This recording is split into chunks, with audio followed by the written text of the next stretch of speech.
session avec deux interventions, celle de Laurent Bove et de Christian Lazeri. Pour commencer, donc, Laurent Bove nous parlera de la métalaïcité de Spinoza selon André Tozzel.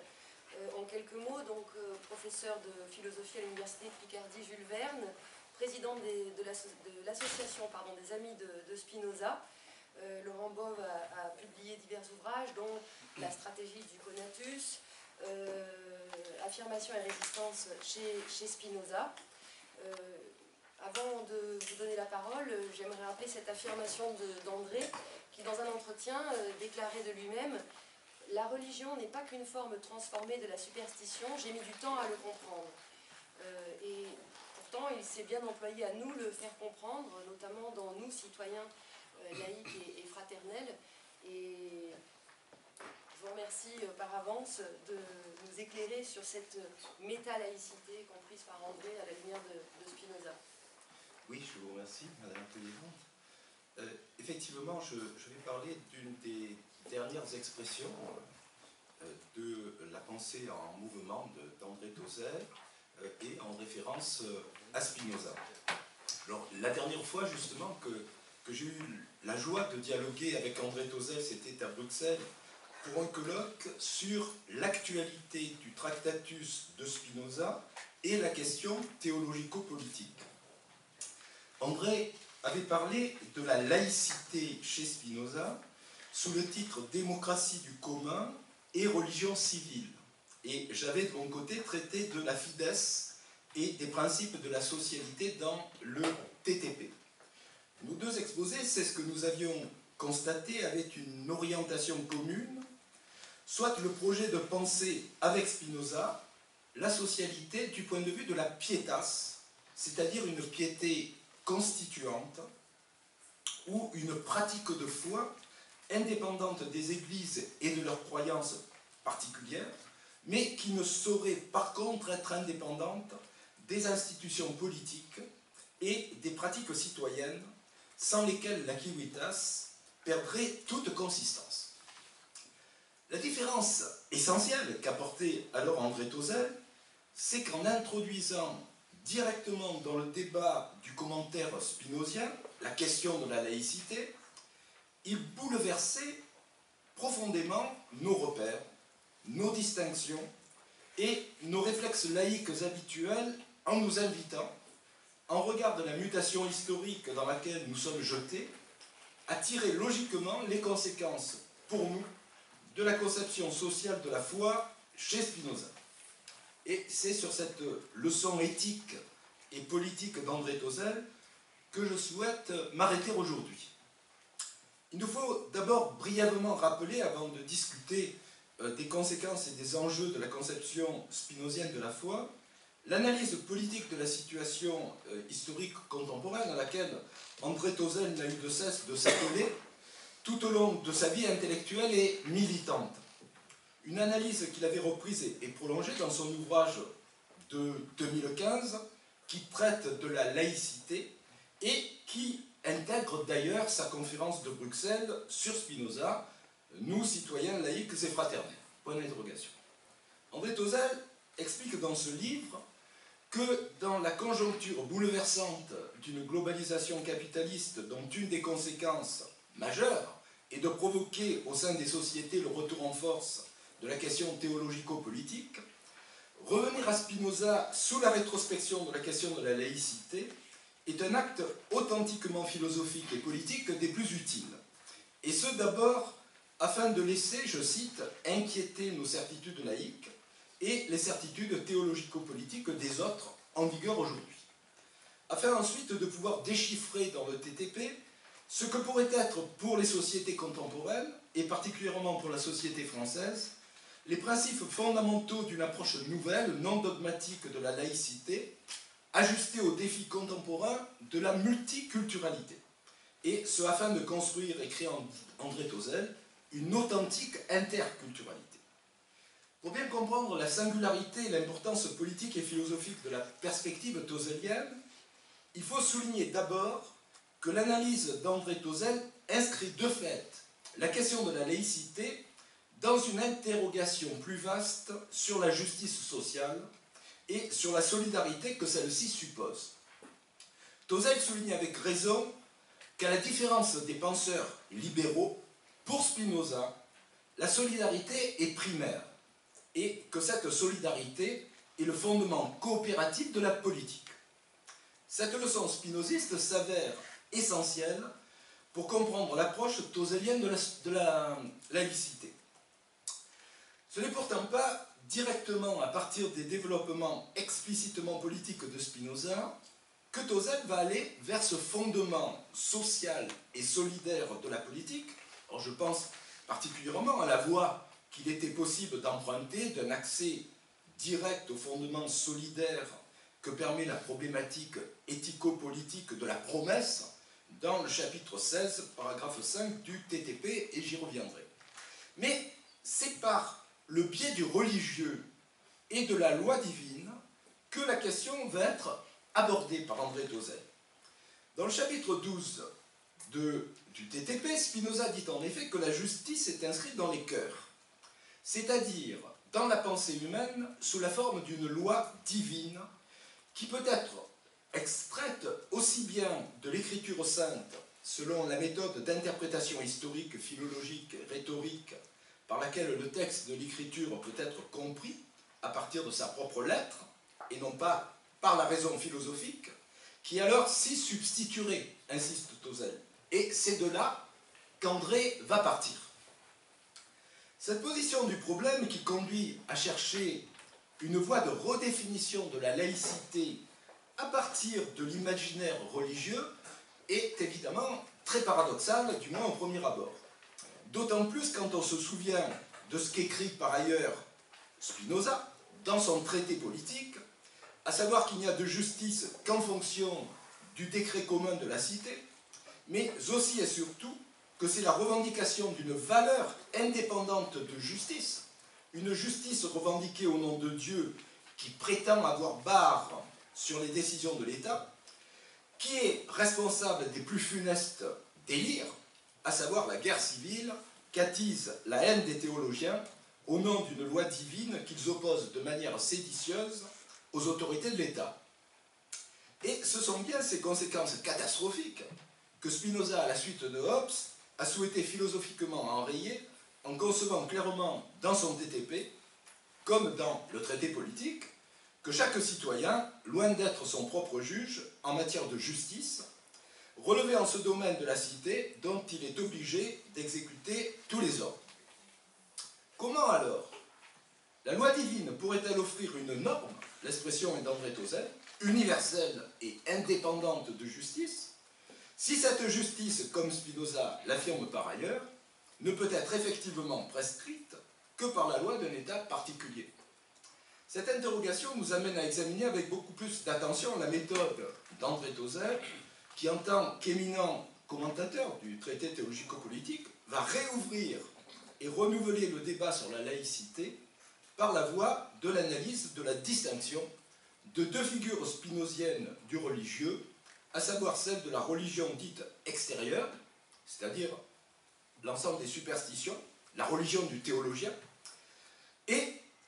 la religion universelle ouvrée, dite aussi religion intérieure, à partir de laquelle les questions de la sécularisation et de la laïcité vont être reposées. Cette distinction est traditionnelle. Elle est même un foyer récurrent de guerre civile, puisqu'elle permet à chaque secte de s'affirmer comme la détentrice de la vérité religieuse face aux fausses croyances. Tosel va montrer comment Spinoza va transformer en profondeur cette distinction afin d'en inverser totalement les effets historiques, de la confrontation des particularismes religieux à la conciliation universelle des singuliers. Une conciliation qui est rendue possible, dit-il, par le fond quasi rationnel de l'imaginaire religieux, dont le lien constituant de socialité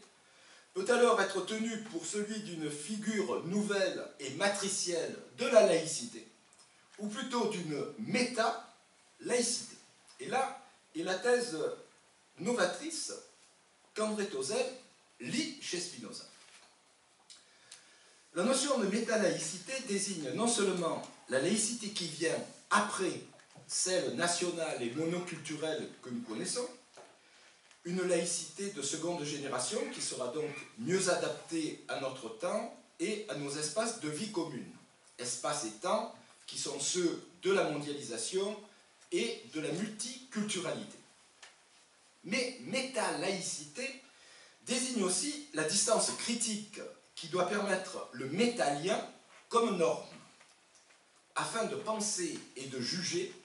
de ce point de vue distancié, du sens et de la valeur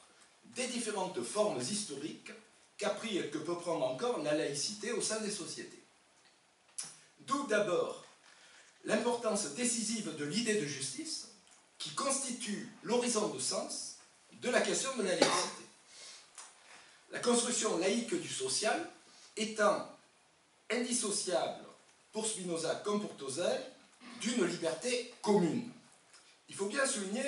que cette liberté est commune et que, comme l'a bien soutenu Spinoza, cette liberté tomberait en ruine sans l'égalité effective des citoyens. Une égalité qui passe aussi par la reconnaissance pour chacun de la communauté singulière de mœurs et de croyances dont il est membre en tant que personne. La notion de personne est employée par André Tosel en contraste avec celle d'individu. Et c'est dans l'esprit de la littérature sociale, politique et militante du XIXe siècle qu'avec la notion de personne, André souligne la dimension concrète de la réalité humaine dans sa vérité effective, charnelle et spirituelle à la fois, soit sa dimension sociale historique. Le lecteur perçoit alors immédiatement qu'en introduisant dans le débat sur la laïcité la question sociale de la justice et la reconnaissance au sein d'un même État de corps sociaux communs, singuliers, donc différents, propres à des personnes et non à de simples individus autonomes et abstraits, André Tosel prenait clairement ses distances avec l'individualisme possessif présupposé par la conception historique et philosophique de la laïcité telle que nous la pratiquons. Un individualisme qui de plus se voit renforcé dans son abstraction philosophique par le contexte d'une laïcité qui, en régime néolibéral de mondialisation, tend à s'instrumentaliser en une nouvelle idéologie. Une idéologie de domination de la partie majoritaire de la population sur celle qui se trouve en situation de minorité et de classe subalterne, car essentiellement composée par les enfants et les petits-enfants d'immigrés des pays anciennement colonisés. C'est dire que dans ces conditions, la partie majoritaire tend illusoirement à s'identifier à ce que doit être la nation, dans son identité substantielle, comme à s'identifier dans un même geste à la défense de classe d'une laïcité individualiste, vécue comme menacée par une communauté minoritaire, tenue également pour être une minorité intellectuelle, du fait même de son attachement irrationnel, superstitieux, voire fanatique, à des croyances jugées d'un autre âge. André introduit à ce propos, et à propos de ce rapport de pouvoir, historiquement nouveau dans un contexte postcolonial, le terme de colonialité, afin de caractériser la domination culturelle et sociale que recouvre plus ou moins pudiquement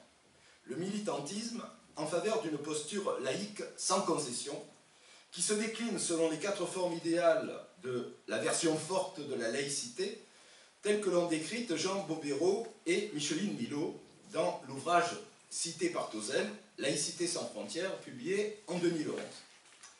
À savoir, premièrement, une laïcité essentiellement fondée sur le principe de la séparation étanche entre les États souverains et les différentes confessions religieuses renvoyées dans la sphère privée. Deuxièmement, une laïcité qui est légitimement autoritaire lorsque ces églises veulent imposer leurs croyances et leurs convictions en intervenant dans le champ de la sphère politique. Troisièmement, une laïcité qui peut même clairement s'affirmer comme anticléricale en se donnant pour mission, tout en reconnaissant la liberté de culte et de conscience, de faire reculer jusqu'à son extinction le champ de la croyance religieuse qui est tenu pour contraire aux avancées des Lumières de la raison. Or, la position de Spinoza ne s'identifie à aucune de ces trois figures fortes de la laïcité. Nous traiterons plus tard de la quatrième forme qui est celle de la foi civile. Spinoza fait certes sans aucun doute, certainement, partie de la tradition laïque, au sens où il défend le droit à la liberté de pensée et de conscience, qu'il reconnaît la séparation d'une sphère publique et politique et d'une sphère privée, telle que la puissance publique soit souveraine et dispose des moyens pour enrayer le fanatisme théologico-politique au principe des guerres de religion. Mais Spinoza se distingue clairement de la rigidité de ces trois premières formes en reconnaissant au sein de la loi le droit d'une parole publique aux associations religieuses en tant qu'organisation sociale, à la condition que ces églises ne cherchent pas à imposer une théologie politique exclusive et s'accordent entre elles et avec l'État sur le respect d'un credo universaliste issu d'une religion intérieure quasi rationnelle, commune à tous. D'autre part, bien que reconnaissant au souverain le droit exclusif dans l'organisation de la vie commune et par là même dans l'organisation extérieure des manifestations religieuses qui ne doivent pas être contraires à l'esprit commun civique, l'État spinoziste ne saurait cependant interdire l'expression publique des confessions dans leur diversité et leur singularité, ce qui exclut aussi toute forme d'athéisme d'État et de propagande anticléricale en sa faveur. Tosel remarque alors que la question du credo minimum, qui doit être reconnu par chacun, par les églises comme par l'État. Cette question pourrait rapprocher Spinoza de la quatrième forme de la laïcité de foi civile, dans la mesure où la démocratie que Spinoza défend comme le régime le plus expressif de la puissance humaine et collective, promeut une religio catholica, une religion universelle, dont la fonction est tout à la fois religieuse et morale, et sociale et politique. Or, c'est justement cette religion qui enseigne, selon une loi divine intérieure, l'exigence en chacun de la justice et de la charité ou de l'amour du prochain. Une exigence qui ne peut trouver cependant d'effectivité, enseignait Spinoza, je l'ai déjà dit, que dans et par la loi civile. C'est cette exigence de justice en nous, Spinoza dit, qui ne relève d'aucun droit ni d'aucune autorité politique, il le dit dans TTP 7.22, cette exigence qui devrait jouer alors, selon Tosel, le rôle de norme de l'État, je cite, en tant qu'elle fait effectivement fonction de lien social ou de métalien. Fin de citation. Un métalien qui fonctionne donc non seulement comme une norme de justice, à laquelle pourrait et même devrait, selon Tosel, se référer le souverain,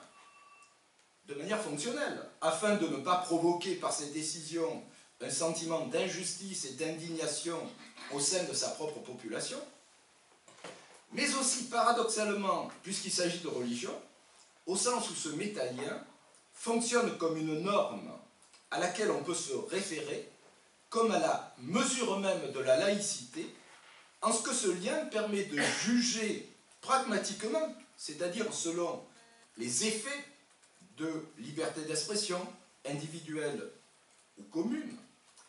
de juger donc les mesures ou les décrets particuliers qui sont pris par l'État à travers l'élaboration des lois. Métalaïcité et normes de justice se trouvent ainsi identifiées dans un fondement éthico-social du politique. Voilà la thèse de Tosel. On va l'approfondir un peu en examinant plus précisément cette distinction entre religion extérieure et religion intérieure et la relation entre cette dernière, la religion intérieure, la laïcité de foi civile, le métalien en tant que méta-laïcité. À travers toutes ces distinctions,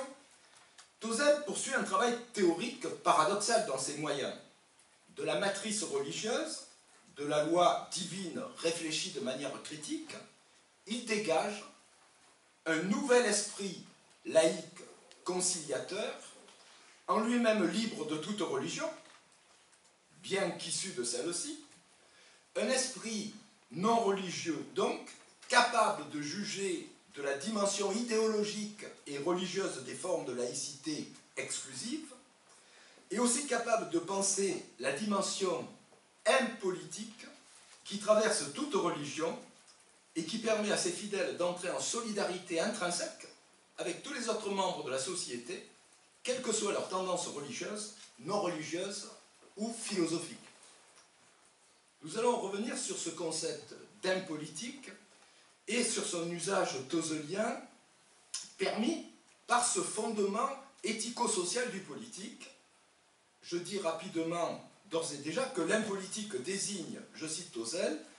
la condition interne à la politique comme expansion démocratique, soit la dynamique même d'un devenir démocratique qui est interne aux politiques, selon André Tauzel, c'est-à-dire interne aux relations de pouvoir. Or, la distinction majeure de Spinoza, qui selon Tauzel peut nous éclairer sur la laïcité, n'est plus celle principielle, donc, entre la séparation de l'Église et de l'État, mais bien celle spinozienne, entre religion d'extériorité et religion d'intériorité. Une distinction dont découlent d'autres différenciations importantes, bien sûr, en particulier celle qui donne toute sa problématique au traité théologico-politique, à savoir la séparation de la philosophie et de la théologie, et ou celle de la théologie et du théologien, soit pour Spinoza l'opposition entre une authentique parole divine, la théologie, et le personnage du théologien, qu'il soit juif, chrétien, catholique ou réformé. C'est un personnage, pour Spinoza, qui a vidé la théologie de sa puissance de solidarité, justement, et d'émancipation, au seul profit des ambitions de domination. La religion du théologien suppose en effet, je cite Tauzel, une dévotion-soumission à une imago Dei anthropomorphique,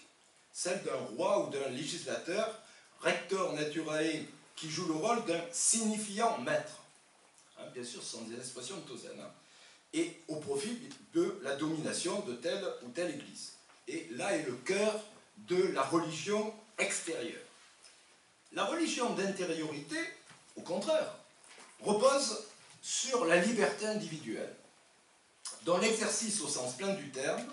s'inscrit dans l'alliance solidaire de la liberté commune. Elle se constitue ainsi en foi universelle et promeut, je cite Tauzel, une libre obéissance à un pouvoir expressif de la puissance de tous, se constituant en foi religieuse et sociale. Alors nous sommes là très proches de la quatrième forme de laïcité, c'est-à-dire une laïcité de foi civile, telle que la décrivent Bobéro et Millot, cités par Tauzel. Cependant, précise celui-ci,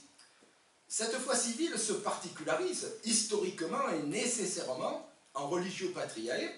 c'est-à-dire suivant les analyses qu'en donne Spinoza. La religion intérieure, commente Tauzel, nationalise alors son universalisme de principe. D'où le risque, bien sûr, pour le citoyen fidèle, dans ses particularisations du religieux, de voir dans le fidèle de la religion universelle, d'une autre nation, un étranger, voire un ennemi, et d'entrer avec lui en état de guerre. L'idée spinozienne de religion universelle ne saurait donc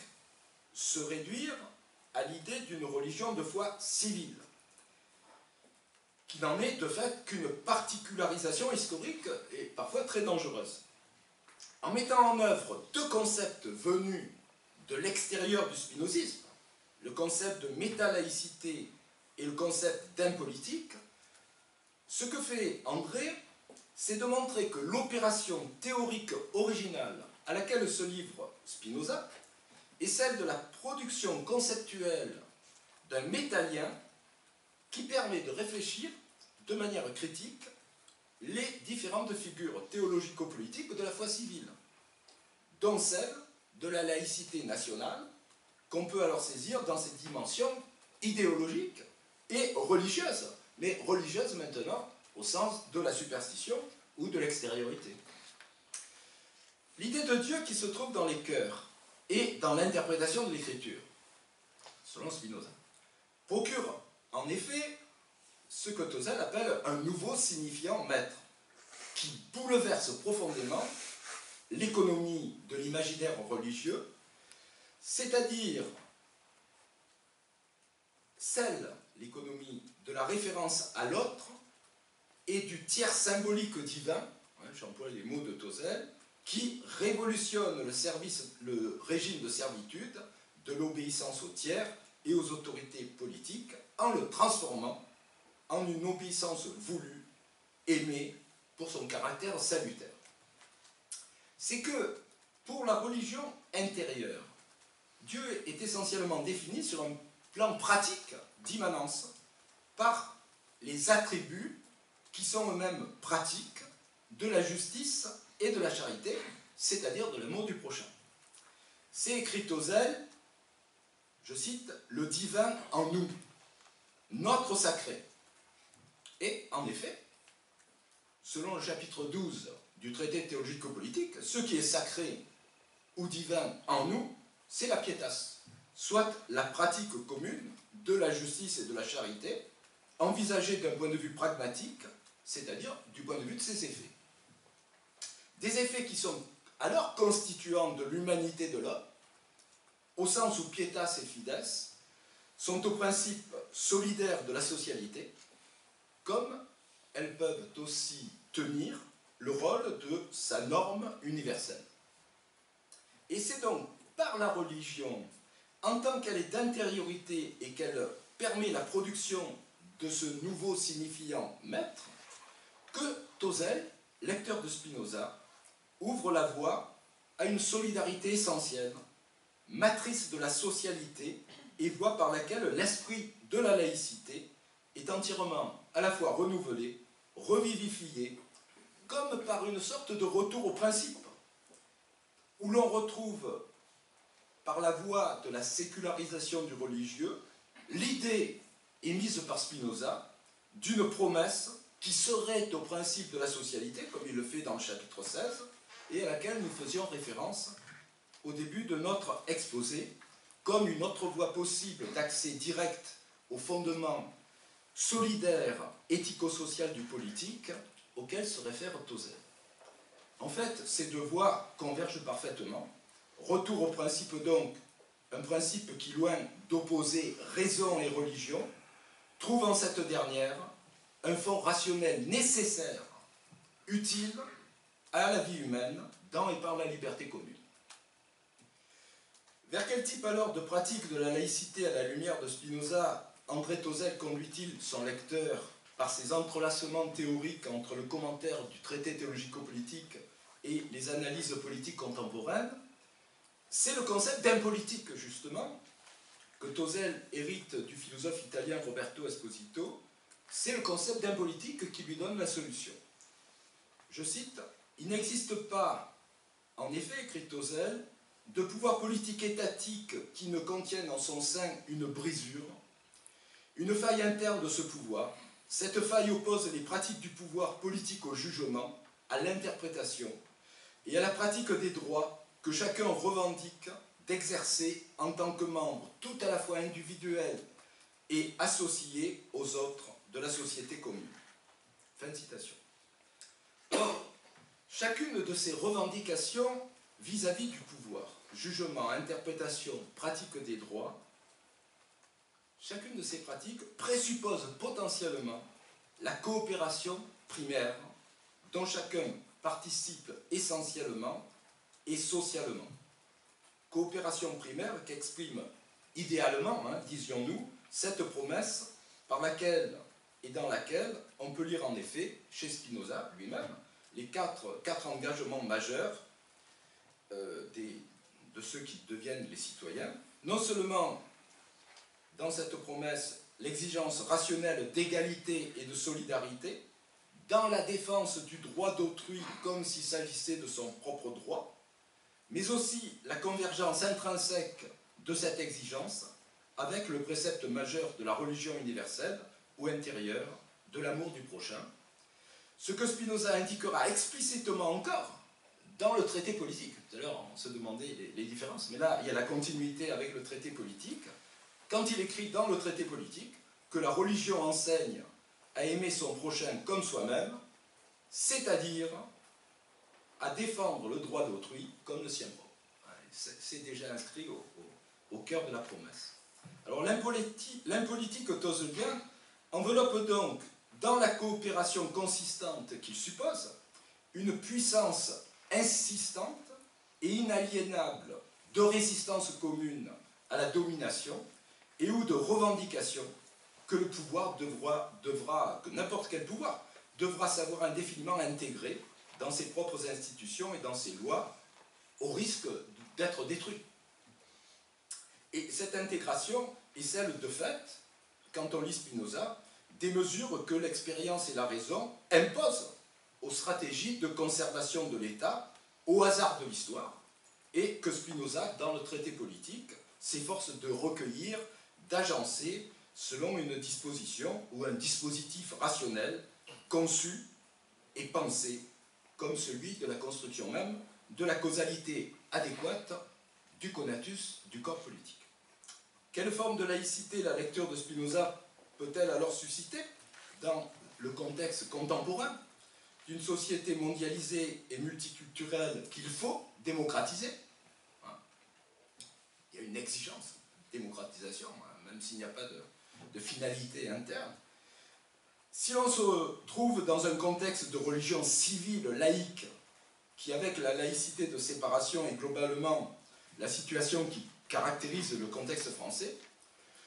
le projet d'une laïcité d'émancipation à pour tâche permanente, va écrire Tocqueville, de critiquer sa rechute dans le complexe théologico-politique, soit sous la forme cléricale, soit sous la forme d'une nouvelle religion politique superstitieuse, qui peut au pire prendre la figure d'une quasi-race nationale.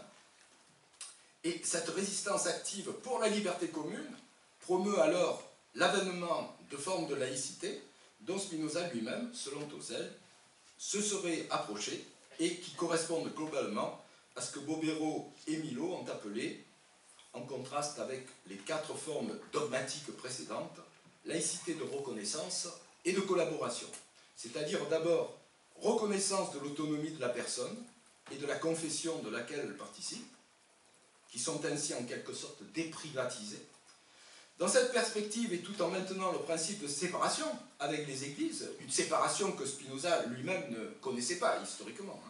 même théoriquement, et tout en maintenant aussi une constante et vigilante résistance, évidemment, vis-à-vis du théologien,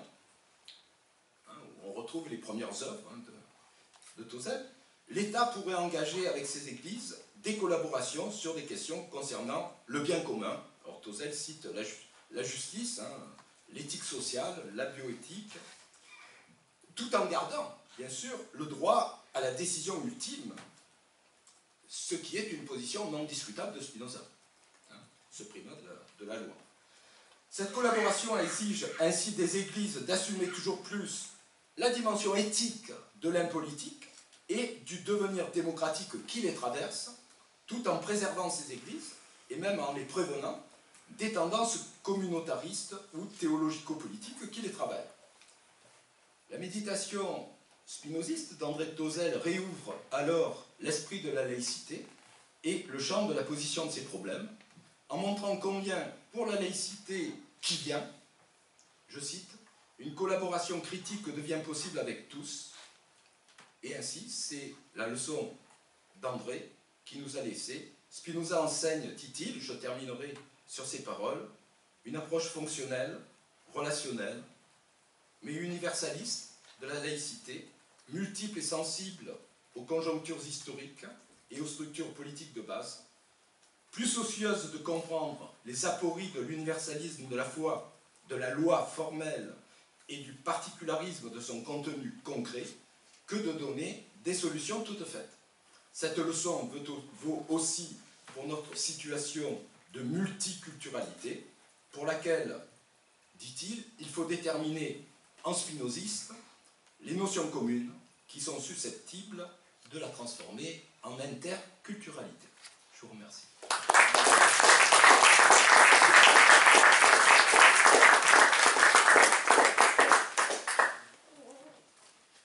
Y a-t-il des questions? La discussion peut avoir lieu pour une quinzaine de minutes, même si nous sommes un peu contraints par l'horaire. Alors dans ce cas, je permettrai de poser une question.